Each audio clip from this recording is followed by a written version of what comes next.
You better be. So you've been on. Okay, you just got on here. All right. I just got on. Yeah. What is happening there, Daniel? Not too How much. is this Monday? Monday night, Wednesday morning for you? You're only 2 days behind, Jeff. That's not too bad for you. Oh man, yeah, it's okay. I can't catch up. I can't catch up. Hey, what do you think of the color? What do you think of the color of my new jacket? I love it. Yeah, no one will miss you. I got that for riding my scooter around. I figure there's no way they can claim they didn't see me if I'm wearing that, right? You know, that's absolutely right. That's why I have a red helmet. You know. Yeah. There you go. That's a great color. Yeah, I do that when my wife and I go walking. Yeah, we have this. I have that strip, the same color actually. Oh, cool. Yeah, those are good. Those are really good. Yeah, I highly recommend anybody that goes around at night, be it walking, bicycling, scootering, motorcycling, whatever. Yeah, you want to be seen. That's for sure. Absolutely. You got to be seen. Yeah, to be seen and to be heard. Here we are. Yeah, that's what we're doing. We're being seen and heard, Dan. Yeah, at least 5 people have peeked in so far, so that's good. That's good. Yeah, 5 people. Hi, everyone. Yeah. So we've got the layman's philosophy this morning. That's what we got. We got a mention actually in the class I went to observe last Thursday. Oh, at the National Institute of Technology here. The facilitator Yusuke Morotomi. Do you know him? Yusuke. He was the Morotomi. Yeah, he's the old intensive English coordinator here. Oh, and really into Lego serious play. All right. So that's what I went to observe, and he watches us sometimes. Yeah. Or he has seen us, I should say, on Facebook. All right. He told the class. He told the class because we were talking about doing some live things on media, social media, and the class was interested, so he mentioned it to the class. So there we go. Yeah. Oh, speaking of social media, did you hear about the kerfuffle with Facebook yesterday? FB, I sure did. Yeah. Yeah. The woman that was kind of interesting. Yeah. Very interesting. The best part of the whole story was that they announced it on Twitter because they couldn't, everything that all their, Instagram and WhatsApp and Facebook are all down, right? So they actually, apologized and announced it on Twitter. Are they down? They're back up now. I think the last I heard, Instagram was still down. I'm not sure. I don't use it that much, but Facebook is back up again, I think. Yeah, Facebook is up because I checked it just this morning. Okay. So Facebook is up, but apparently the woman had some ground to stand on. Yeah, she got documents, which I didn't know. I heard that this morning. She actually worked there, right? And she got documents. She got that they knew all these things, right? Mm-hmm. They were kind of just trying to make a buck. Yeah, apparently. Oh, you're talking about the effect on the detrimental effect on the teenage girls that they knew about? Yes. Yeah. What were you talking about? The fact that Facebook was down. It was the service was shut down. Yeah. I heard that. That was not a choice. That was like a kerfluffle. They in fact, they were so shut down that there's swipe cards that the employees have to get into the door, get through the doors, to where the computers are, to reset the computers. The cards wouldn't work because it was all on the computer network, so they couldn't even get into the building for a while. Wow. Now, what time did that happen? Because I must have gone to bed early last night. That was 11 o'clock their time. Right. I don't know which time zone that was now, but it was like 11 o'clock in the morning and ran, basically all afternoon. Wow. It went for like 8 hours or 9 hours, something like that. Yeah, it went for a long time. 11 o'clock in the morning their time, yeah. Yeah, yep. Okay, yeah, I was sleeping, yeah, because it was 10 o'clock. Or no, it was, 12 o'clock here? Midnight, so I was gone. But so, wow, okay. Now, that's what Abyss said too. Yeah, that's what he saw. He saw the same thing, I guess. Yeah, people were locked out. Some of this. So what did that have to do with, though? It was down for 7 hours. Okay, 7 hours. Mark Zuckerberg lost $6 billion because of it. Oh, My heart bleeds. Yeah, my heart bleeds. I know. Shucks. Too bad. Oh, yeah. That was nothing to do with the woman then? No, nope. As far as I know, I'm not. I haven't heard what the cause was, but that's what I'm interested in. Why? What was the cause? Yeah. Yeah. That I haven't heard. All I heard was that WhatsApp, Instagram, and Facebook were all down, and it seems like Instagram was down longer than Facebook was. But yeah. But like I said, they announced it on Twitter, which I just thought was great. So you were up when that was going on? You were No. I heard this on. I watch the Colbert, Stephen Colbert. Yeah. He was talking about that yesterday, or what time was that? I just found out. I just found out about it this morning. Yeah. Okay. Right. Yeah. Yeah. Cool. I have to check out Colbert's latest show there. Yep. There you go. Yeah, I was. Yeah, like we said, we were sleeping. I was sleeping at least last night. So, and this morning, just very busy getting ready. Wow, that's intense. So back up now, I guess. Hey. Yeah, I guess so. Yeah. I didn't. Yeah, like you, I didn't even notice it. I didn't even notice it. But yeah, it was interesting, the timing. That woman, the former whoever she was, that came up and was talking about how, Facebook was putting profits above, the welfare of their clients or their users, and so on. Yeah, which nothing surprising, right? A multi-billion-dollar company is not going to put is putting their profits ahead of their customers. Yeah. Oh well. Yeah. It's not surprising, but it was interesting that she actually had documents. There were loads of pages of documents. Yeah. Well, that just shows you that they're really not afraid anymore. It's like, okay, they get caught, they get a slap on the wrist, and they'll go on. Maybe make some adjustment if they have to, but otherwise, it's business as usual. Yeah, they were talking about this morning the Congress stepping in, but can they even do that? Congress stepping in. How is that going to reduce, any kind of problems? I mean, Congress, Congress are not exactly the epitome of troubleshooters. I mean, yeah, that's true. Right. I mean, I don't think it's going to make any difference. Yeah. No. They'll still keep going on, and but I don't know. What do you think about that? Do you think it has a lot of detrimental effect? I mean, I guess it does apparently, but I don't feel, for me, I don't really feel any detrimental effect. How about you, Dan? Well, when was the last time you were a teenage girl, Jeff? Yeah, not only teenage girls, teenage guys. I mean, teenagers, right? Too, right? But she was focused on the teenage girl, the effect on teenage girls. I think, at least with the segment I heard, that's what she was talking about. But yeah, I mean, is it the problem with Facebook, or is it the problem with society as a whole that teenage girls are affected by social media to that extent? Well, in general, aren't they? They're very concerned about what their peers think of them and whatnot. Sure. Computers down. Oh no. Yeah. The Facebook bug has hit abyss there, right? Yes. Wow. Oh my golly. Facebook bug. My computer's alive and well. Yeah. Oh, yeah. So, now I decided to get myself a print scanner keyboard for my M1 Mac. My Mac Mini, it's got the M1 chip, so it'll support the finger reader, the fingerprint reading keyboard. Oh yeah. Okay. Cool. Yep. Great. Yep. How much is that? Let's see. The standard one is like 15,000, and the extended one with the 10 pad, the 10 keys keypad is 18 or 19,000, something like that. Yeah. Okay. There you go. Well, that should be interesting.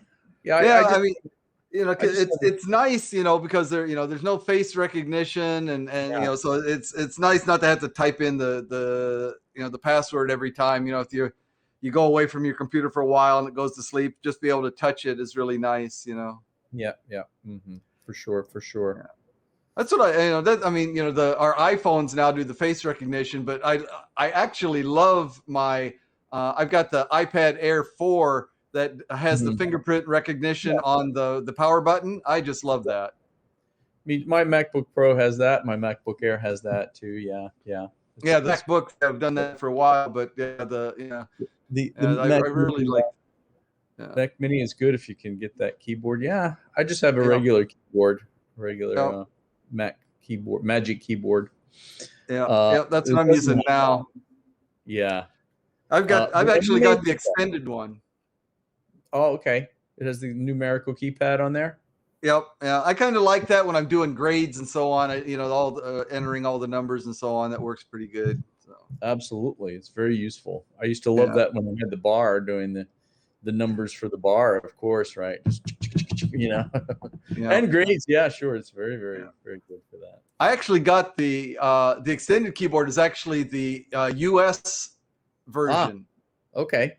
So it doesn't have the hiragana, all over it, and it also doesn't have the one key to switch between languages, right? So you have to remember the key combination or go up to the menu to switch languages. But then it's a small price to pay. It's Command S and then colon or something, isn't that it to switch? I mean, yeah, it's or something like that. Command Z, command something. Yeah, command option or command control semicolon or something like that, or right. Yeah, I can't remember. Yeah, I can't remember. I usually just go because I don't use it often enough. Oh yeah, on this one, yeah, command shift semicolon and then command shift J goes back and forth. Yeah, that's right. Command shift semicolon. Right, that's it. Yeah. Yeah, I have a couple of Western keyboards too. Have to remember that. That's right. But it's a small price to pay, like you said. Really. Yep. And as far as typing Japanese, you just need the letter combinations. That's really all, right? Yeah. Turns into hiragana and kanji anyway, right? I mean that the English, the a suji or the English key and the kana key, those are really convenient to switch back and forth. But the hiragana written on the keyboard is absolutely meaningless because I don't know anybody that uses the hiragana input style. Who does that? I don't either. No. All you do, for example, fa is F and A, right? Right. Or N and A, right? Or na, N and A or whatever, right? Yep. Yeah. I don't know anybody. I mean, because it's so obtuse to try and remember all those things. I mean, but I know some people, even on the iPhone, the keypad where it comes up, the kanji choices or hiragana, katakana, right? The big box, yeah. Right. I know people who do it that way, right? Oh yeah. And they slide it up, right? They choose the ones they need and slide it up, and a lot of people are very fast at that. But I do even on my iPhone, I do it just like a regular keyboard, right? Yep. Me too. Katakana, right? And it's me too. Yeah. Better for us. Yeah, but definitely the Japanese, almost all of them seem to use the sliding like you were talking about there. That's really quite fast if you practice that up a little bit and you're familiar with Japanese already. So yeah, right. It is just amazing, right? It's just, wow, finished. Yep. It's too much for my brain. All righty. Well, shall we see what's on the Layman's Philosophy menu today? Absolutely, Dan. And too bad Abyss can't join us, but maybe he'll get his computer. He's here in spirit. I thought hiragana was easier to read. I have trouble with katakana, even more so with kanji. Yeah. Hiragana and katakana are very similar. I mean, katakana is more like straightened out strokes, whereas hiragana is more rounded and so on. But they basically parallel each other. Their usage is slightly different. Hiragana is for the Japanese. Katakana is mostly for nature sounds and for foreign words. Kanji is like the Chinese writing system. Each one has several different ways that you can say that same character. It has Right. basically one meaning, but One meaning, lots of different sometimes ways that two you can meanings. read it. So it's Sometimes two meanings, but right, they have more than one reading, right? yeah. Pronunciation. So onyomi and kunyomi. And if you're Uh, not familiar with those, it's really hard to pronounce. Yeah. how about nama, or Yeah. life, nama, or Nice. whatever you want to call it. I mean, that one has, I don't know how many. That one has like 60 different readings. Yeah, that's exactly right. It's Totally many different readings. Yeah. it's ridiculous, and some of them are just like, it only has this reading in this particular word type of This thing. particular It's like, context, yes. It's hard. It's very hard. So a lot of times I can get the meaning, right? If I read a document, I can get the meaning, but to read it out loud, it's way hard a lot. Yep. Same with me. Exactly. Right. Exactly. Yeah. So kanji is, kind of a separate entity from hiragana and katakana, although sometimes they're used together in the same sentences. But apparently a long time ago, they did create some kanji variations from hiragana. Yeah. Yeah. So a lot of times, like I said, the katakana seems to be kind of a straightened out version of the hiragana, but sometimes the katakana and the hiragana have different kanji sources, kanji origins, which is really freaky, It's like, why did they do that? I don't know. Exactly. Why did they do that? And if you try to remember, these things, it's so hard to memorize kanji, right? For me, I mean, and that's why kids go to juku, special juku or kumon, right? When they're kids, they learn the stroke order of all these kanji, right? I think that we could remember it. Either one of us could remember it if we spent as long as the Japanese kids do. I mean, I remember my daughter coming home, and having to spend, an hour or 2 hours, writing the same kanji 100 times as homework. You got to write it out. I mean, yeah. Right. So it's crazy, right? And it's just it's very hard to memorize. And you said, right, if we use it as much as Japanese people did, we could remember it, right? I actually went to Kumon a few times. Oh yeah, ages ago to learn basic kanji. Right, you just have to write it, a million times, and then you go and the teacher checks it, and they give you a circle or a bots. Yeah.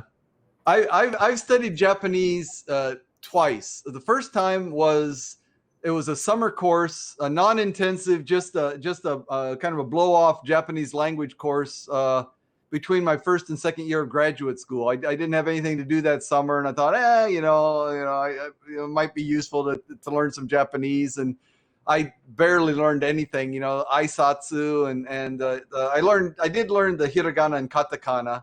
Right. But that was about it. Maybe a dozen kanji or something like that. But then about maybe 15 years ago, 15 or maybe 20 years ago now, it's been something like that. There was a school in town, or maybe it was I can't remember exactly the details now, but anyway, there were a group of students who were learning how to teach Japanese to foreigners. Okay. Right. And so they wanted a kind of a practice class. And so they asked for volunteers to come in and learn Japanese, and we could learn Japanese for free. Oh, wow.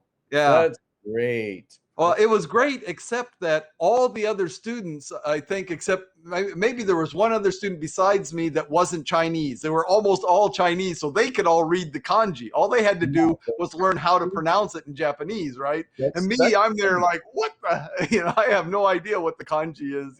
That's the thing. The kanji's borrowed from China, so they all know the meaning. Exactly. Right. Yeah. Exactly. So they just had to learn how to read it, or how to, what the pronunciation was. Me, I was on the opposite. I knew how to say all those things, but I had no idea how to, what was written on the board there. It's like, what? somebody would read it for me, so then I was okay, you know. They've got 10 up on us already, right? Oh yeah, absolutely. No, exactly. Just and I've never taken a Japanese course. I've never Really? studied Japanese formally. I've never taken a Japanese proficiency test.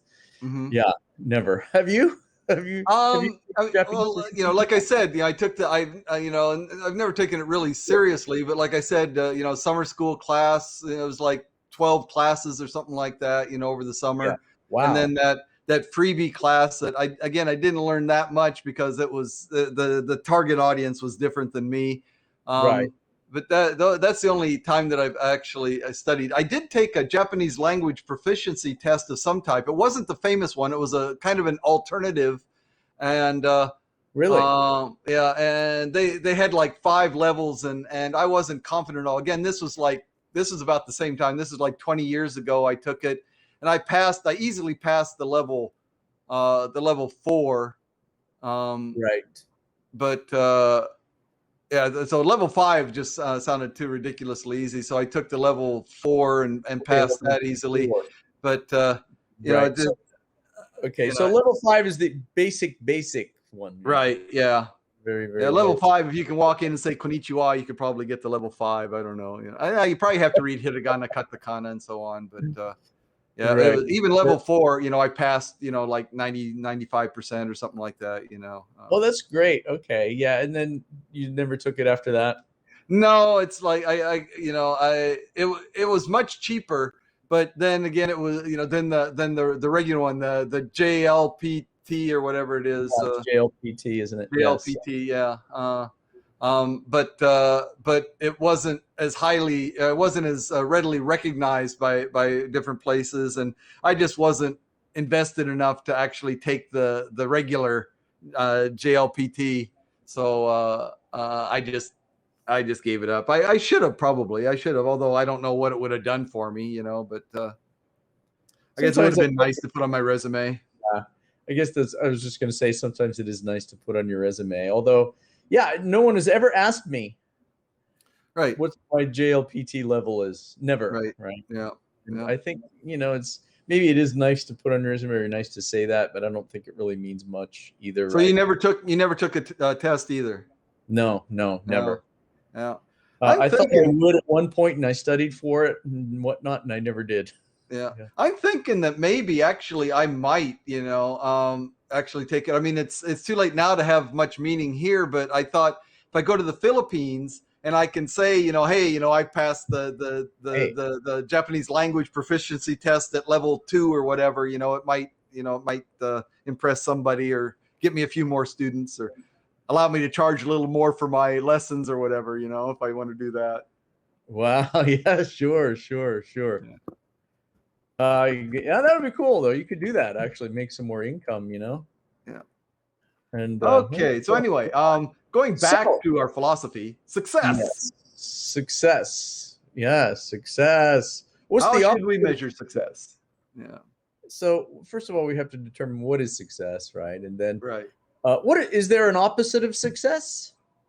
Failure, but what is that too, right? I mean, what makes one person successful might not make someone else successful. Sure.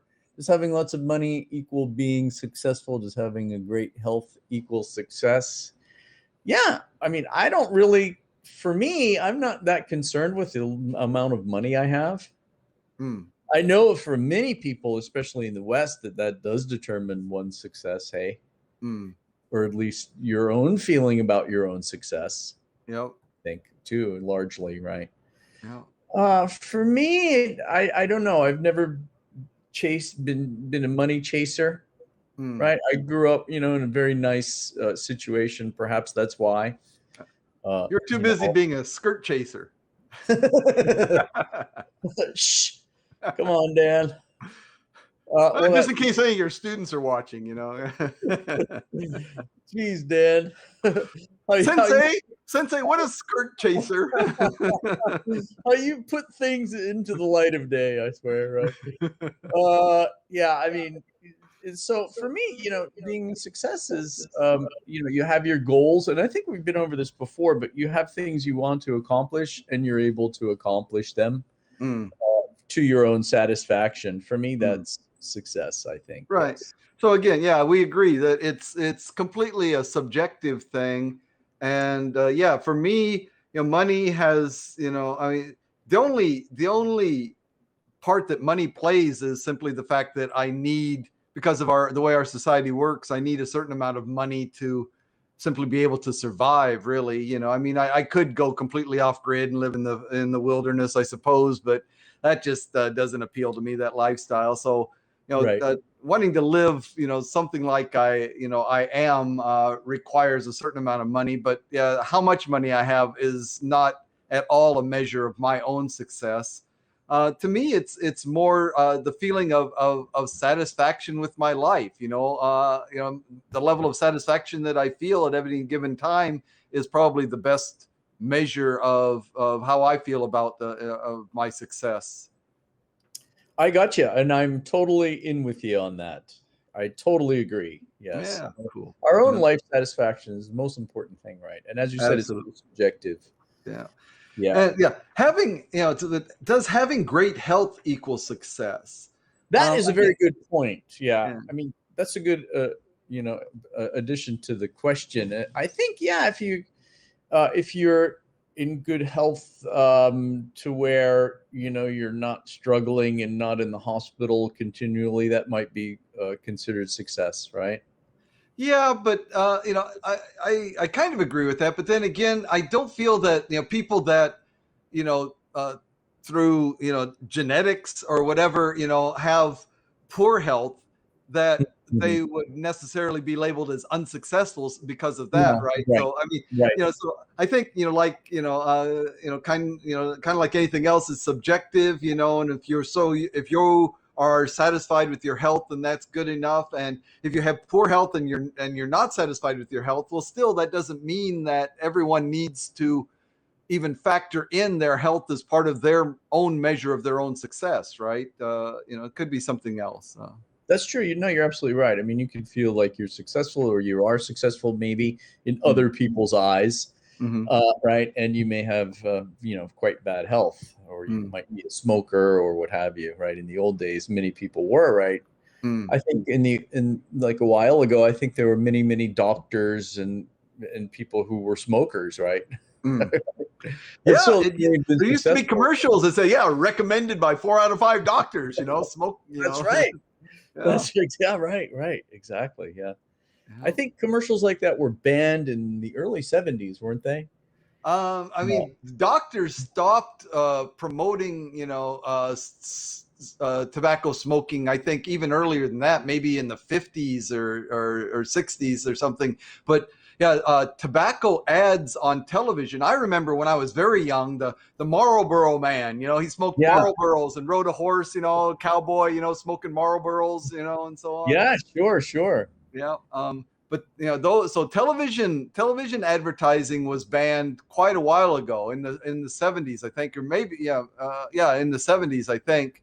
And for a while there were still tobacco ads, cigarette ads in magazines and so on, but Right. they've eliminated those also. I do remember those, the cigarette ads in magazines. I don't remember televised commercials. Really? Okay. Yeah, you young whippersnapper. Well, a little bit. I got a little bit of youth on you. Not Yeah. much, but Really? You never saw the Marlboro Man commercials, huh? I don't remember those, but you know what I do remember? Hmm. Uh, Kick the Habit commercials on TV, when the guy would Mm, jump up and kick his heels together and throw away his cigarette. You huh. remember? Yeah. No, What's Kick those I the don't Habit? remember. Those I don't remember. Oh Interesting. wow. Okay. Yeah. Yeah. That's Yeah. amazing. That's All interesting. right. Well, thanks for dropping in, Abyss. Yep. Yeah. Oh, So the thanks, Marlboro Biz. Man and Salem. I remember Salem.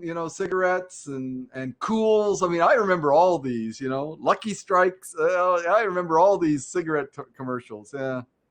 Ohayou Yeah. gozaimasu. Oh, yoku dekimashita. Yeah. Good job. ありがとうございました。Yeah. また来てくださいね. He's like, what? Come again, please. Yeah. Yeah, all right. Come again, please. Yeah, great. Yeah. No, Yeah. I don't remember the actual commercial, but I do remember print ads. Yeah. Yeah. Uh, yeah. Yeah. And then I do remember a print ad. I'd rather fight than switch. Yep. Yep, that was a television commercial too. I'd rather fight than switch, and the guy with had a black eye, painted on there, Yeah. Right, okay. Yeah. So I was never a smoker. I was a smoker, but you were never a smoker, were you? Never a smoker. No. That's great. Yeah. I'd walk a mile for a camel. Remember that? Yes. That one? I do remember that. Yeah. That one. Oh, that was a lot of fun. I'd walk a mile for a camel. Guys into animals, huh? Okay, I guess. All right. That's a different broadcast, I think, Dan. Yeah. All right. So anyway, that's a measure of success. There you go. Okay, what do we got? Sorry, before we move on. Sure. So tell me one thing in your life recently where you think you've been successful. One thing in my life where I think I've been successful. I mean, I feel successful in every area. I'm in a happy marriage, right? So I mean, it took me a couple of tries, but I found the right woman for me. I'm very happy with that. I've reached a good point in my career. I'll be retiring, but I feel like I'm a successful teacher. I know what I'm doing. I know how to do what I'm doing, and I feel that I'm a pretty good teacher and so on. So my personal life with my wife, my career, I feel successful there. I'm satisfied. I mean, basically satisfaction. Sure. I feel a high level of satisfaction with just about everything in my life right now. Excellent. That's great to hear. Great to hear. Yeah, my choice of friends is a little questionable, but other than that, that's your best. That's your most success right there, buddy.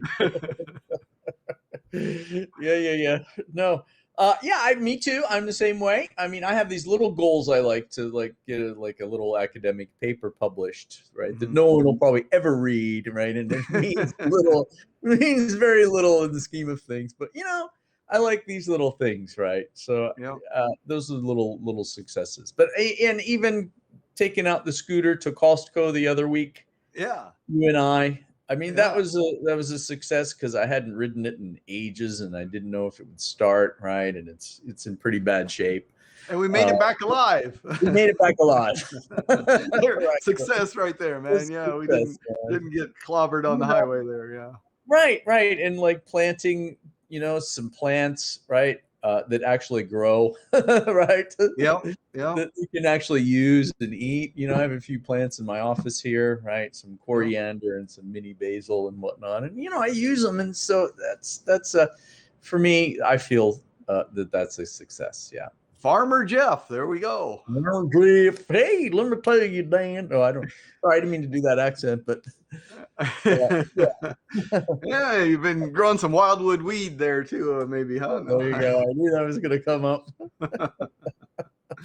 Yeah, Herbalife. Yep, Herbalife. All right. So success.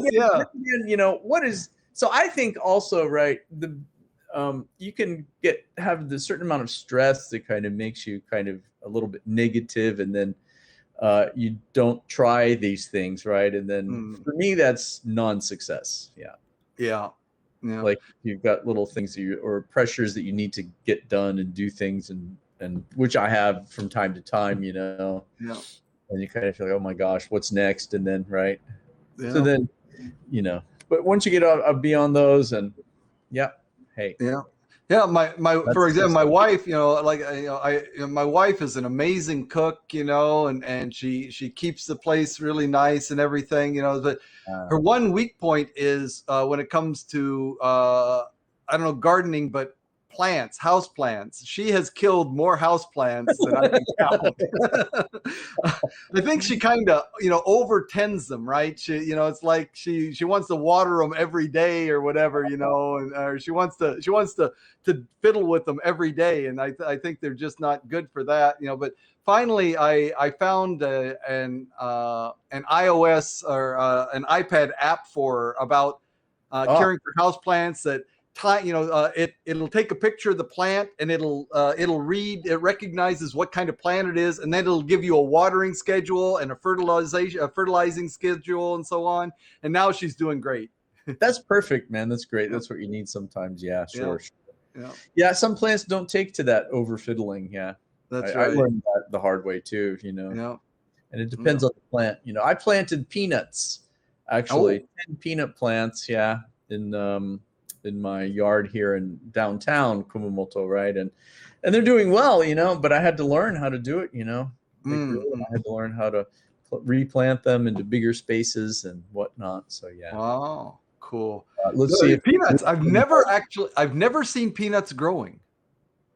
Really, yeah, they do this interesting thing. They kind of like go down. They grow up on the flowers and kind of grow down back into the soil, and that's what peanuts. Yeah. Yeah, that's what's just fascinating to me. The peanuts. Yeah, they start out like peas and they end up, like potatoes, underground. I mean, it's just like, wow, how did that ever come about? Right. Yeah, it's interesting. So I'm going to see in November here. I'm going to do the harvest, I think, and see if I got any peanuts. Yeah. Cool. See if you got any peanuts. Yeah. All right. Anyway, let's see if you got any nuts. How about this one? Talking about love. Do those who love us really love us, or do they simply love what they think we are? Oh, that's a good question. That's a very good question. Because sometimes I've been in some relationship with some ladies who kind of think that you're one thing or think you should be one thing, right? And try to kind of mold you into something that they feel you should be, right? Right. I mean, that's my image of, one male female difference. It's like, in a dating relationship, the guy looks at the girl and says, gee, I want her to be like this, forever. Right. I don't want her to change, and, and the girl looks at the guy and says, this guy's almost perfect. If I spend enough time with him, I'm sure that I can tweak him and make him even better. Right. He just needs to change a little bit. Right. Of course, after marriage, you start raising kids and so on, and just the opposite happens. The young girl now has to be a responsible mother, right? She has to take care of she's taking care of the home or whatever, the traditional, roles, right? She's taking care of the kids, taking care of the home and so on. So now she's, this fun-loving young girl who now has to be all this responsible, where the guy, he's still, freewheeling and so on. He goes out and earns a living. He comes home, and he's just like, yeah, let's just kick back and not worry about things. Exactly. He doesn't change a bit. Right. Exactly. That's the difference, isn't it? You're absolutely right. Yeah. Right. Like a guy will come and sit, kick back on the TV and watch sports or what have you while the wife's vacuuming or something. Right. Like I help my wife a lot though. Right. I help my wife too. I lift my feet when she comes with the vacuum cleaner. I help. You pick up the beer mug when she's wiping the table. That's right. Absolutely. Yeah. Sometimes I even take my own empties to the trash, man. Dude, okay, excellent. Right. My wife kind of, she loves me for who I am, of course, right, and I know that. But she calls me out on stuff, which I should do better, or I shouldn't do, right, which I appreciate. I really do, right? Absolutely, it's making me a better person, right? Absolutely, I agree. Maybe that's one of the major attractions that men have for women, is that the women, can, call us out on those things and help us be better human beings, Yeah. Right. No, I think it's very, very true. Very, very true, Yeah. My wife would be like, what do you, like for drinking, for example, right? She'd be like, do you realize how much you drank last night and how annoying you were? Or how much, or how much that can, be detrimental to your health in the future, and then things like this, Yeah. So the second part of your question: do we fall in love with someone because of what we know they are, or do we fall in love with that person who can potentially become and then proceed to show glimpses of their potential? Yeah. Okay. Right. I think, yeah, in my case, it's a lot of the latter too, right? Mm-hmm. Yeah, my wife, she's very smart. She's brilliant. She's a great cook, right? She's a very good communicator. She's got her own opinion, which I love. But she never went on to higher education, Mm-hmm. which is fine. Which is fine. Mm. I thought she probably should have. Oh. That's just my thing. But no, which is fine. That's great. So she's got incredible potential to do many things, and of course, like I said earlier, she calls me out on stuff Uh-huh. uh, to be a better person. You Mm. should be more aware. How can you forget these things? Such as, uh, and so forth, right? Yep. So Yeah. Yeah. Yeah. I mean, yeah, higher education again, it has value. I'm yeah. very happy that that I got as much schooling as I did. But yeah, it's not necessary for every path. You No, know, no, by all um, means, no. and yeah, yeah. So, So yeah, yeah. Mercy also, yeah. After high school, went to like a technical school. She never went Oh, to cool. university either. Yeah, yeah. Hmm, hmm. Um, Cool. but then That's again, she didn't do too much with the technical training that she got either. So, but Yeah, my wife went to university mhm. in Tokyo, Keio, but she Mhm. never went beyond that, right? Uh-huh. Where Mhm. all her other brothers and family members have gone beyond Ah. that. So I Mhm. think maybe because she was a girl, and so she had a different kind of viewpoint. Yeah, Oh, but she yeah, was a no, girl. it doesn't What is matter. she now? No. Well, she's a woman now, but Oh, okay. There you go. All right. All just right. like So the song, "Girl, you'll be a woman soon." cool, cool. Yeah, who was that? I know I don't want to drag this out too long. I know you got things to do a little bit here. So yeah. Thank you, So man. Yeah. what do you believe but cannot prove? Oh. What are people most attached to? Their beliefs. Examine your own sense of belief and consider what you cling to, why you cling to certain things. Gosh, okay. Man, okay. Mhm. Yeah, we've got a question, of course, the meaning of belief and where do we delineate, like small underlying feelings as belief or larger world changing uh, Well, yeah. sites as belief, like religion, for example. Yeah, I mean, or the yeah, all of universe. those fit. I mean, just things that you believe, right? So, I mean, that maybe you can't actually directly prove, or is it? Are the only things that you believe the things that you yourself can actually prove, or do you believe certain things that you have no direct proof of, but have been taught, or have gained knowledge of through some third party, and you choose to believe that even Yeah. with without the direct evidence. So, for example, are you a flat earther, or do you believe in a spherical Earth? Yeah, I was just gonna say that, right? I believe the Earth is round. I was actually, that's funny you said that. I was just gonna say that. I believe the Earth is round. Why? I believe we revolve around the sun. Yeah, Why? I don't What's know your why evidence? Why do you people. believe that? Right. Well, I can't prove it, so that's I mean that's I've Right. been taught that, so I do believe that, right? Mm. I can't prove it, of course, right? But I have been taught that, so yeah. Right. Yeah, we've Uh, been taught that. Okay, so that's one thing, but then and the explanation, the mathematics, again simplified for me anyway, that explains how it all works and why it must necessarily be so that we're on a spherical Earth and that we're circling a ball of gas and so on, right? Those explanations make sense the way they're explained to us, and yet, I mean, but still, the flat earthers have alternative explanations that make sense to them, right? right. That's very true. You're right. Yeah, they do. They do, and yeah, it's interesting to hear their explanations. Yeah. Yeah, I mean, a lot of time, I mean, for a lot of them, I mean, some of them, their system is a little bit fragmented and they don't have a complete explanation for everything. You get to certain questions and they kind of don't want to answer, but the overall, flat earth, belief system or whatever you want to call it, I mean, it is internally pretty consistent. Yeah, From what I've heard, I mean, I haven't studied it really deeply, but yeah, their explanations, do come up with a coherent system. So that reminds me of the people who don't believe we went to the moon. Some of their beliefs are kind of interesting, and they kind of, some of them I can see, right? Like the flag, what was it? The flag is waving where it should be hanging dead or what have you. And you don't see stars or whatever, right? These kinds of things, right? And you start to think, I wonder.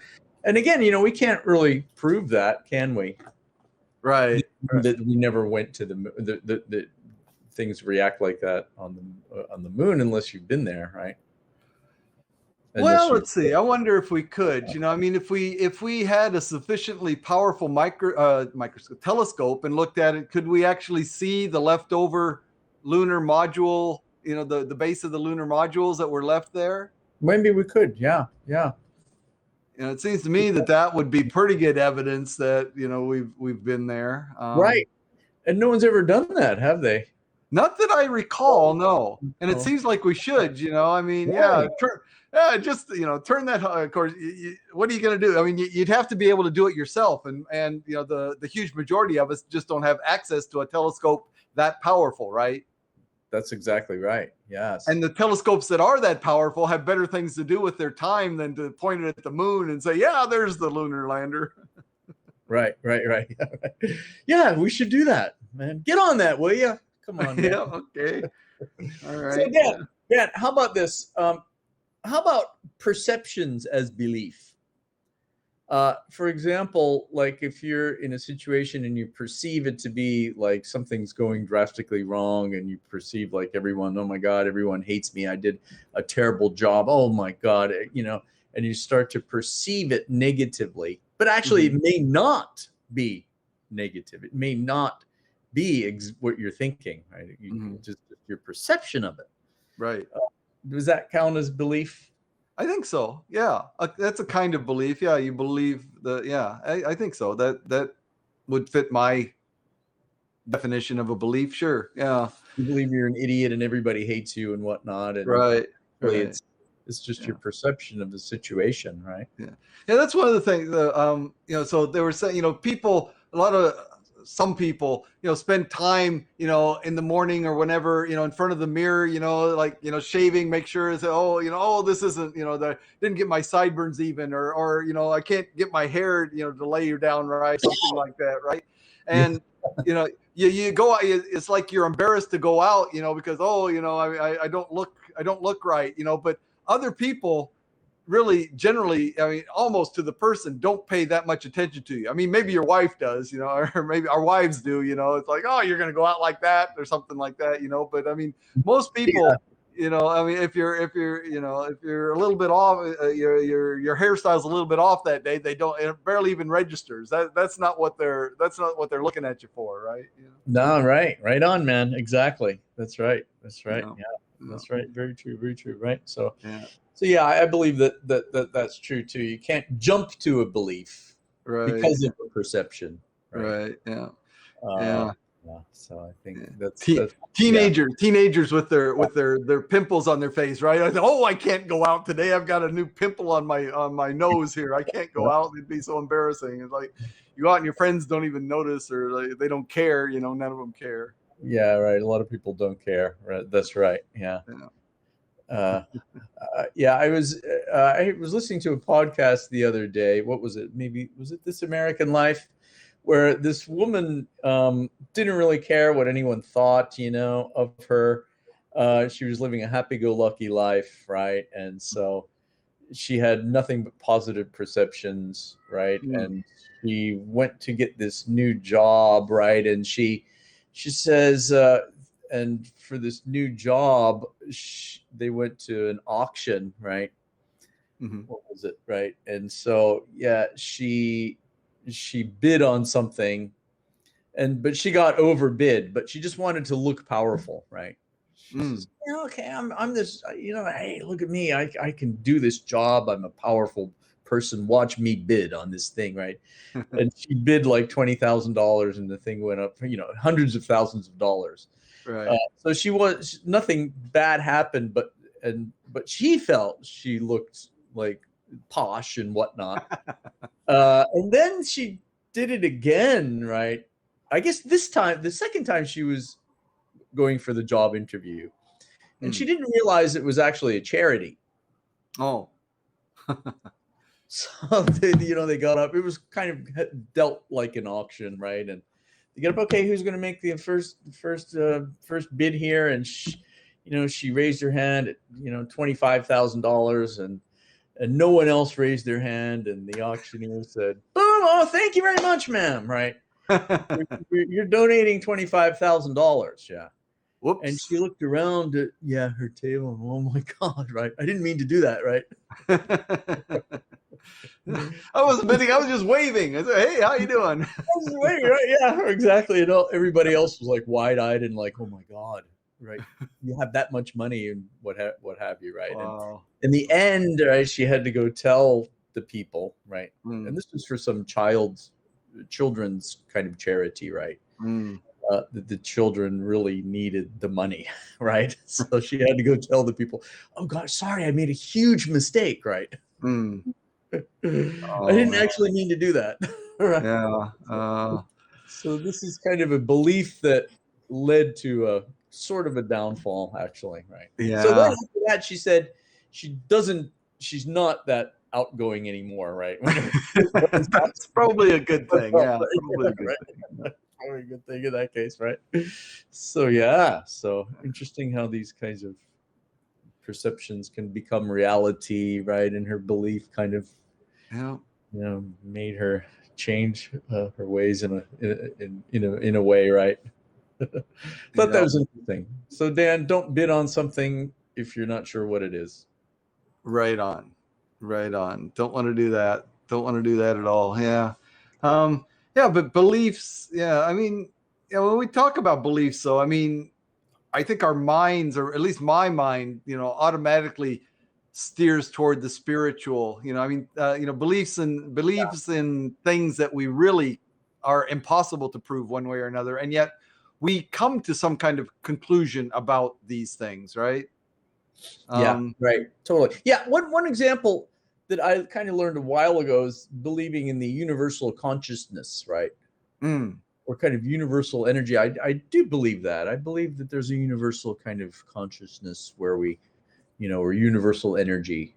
For example, if we want to obtain something, right, we put our desires out into the universe, right, and eventually it'll see us through. Yeah. And we'll be able to obtain that, So that's kind of what you were just saying. Yeah. I mean, that's my view of the universe, and of I guess if I was going to label something God, I mean, if I was going to label something God, I would label the universe as God, and and I look at it like a glass of club soda. Right, you got a glass of club soda, and within that, toward the bottom of the glass, these tiny little bubbles appear. The carbonation comes out and forms a bubble, and it rises up to the top, and then the bubble pops, right, and so on, right, so, and it, or maybe a bottle, a closed bottle of that or whatever, and nothing is gained, nothing is lost, right? It's just changing its location, changing its form to a certain extent. That's kind of the way I view it, right? That's cool. Yeah. I mean, we understand that to a certain extent with the the physics of it. Our bodies, we are stardust, right? The old Crosby, Stills, Nash and Young, we are stardust. Our bodies, what are our bodies now? That matter actually was born inside, a star someplace, sometime, right? So we recognize that. So why not our consciousness also, right? Yeah. Why not our consciousness also? Absolutely. It's a fascinating thing for me, consciousness, right? And all this, everything that is just it's one of those bubbles in the seltzer water, right? You know, in the club soda. It's just a bubble, and it's a temporary thing. It's gonna, you know, but Right. it's not really, nothing is really going to be lost. It's just going to change, metamorphose into something else, you know. Yeah, that's a great way to look at it for sure. Very interesting. Nah, you're right. I like that analogy of the bubble in the soda bottle. Oh, thank you, Yeah, Peter. I cool. appreciate it. Thank you very much. Yeah, cool.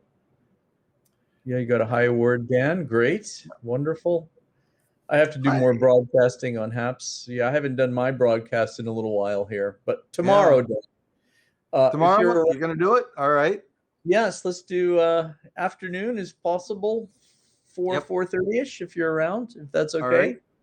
Can do. Can do. Yeah. Okay, great. And I'll mail you the topic and yeah. All righty then.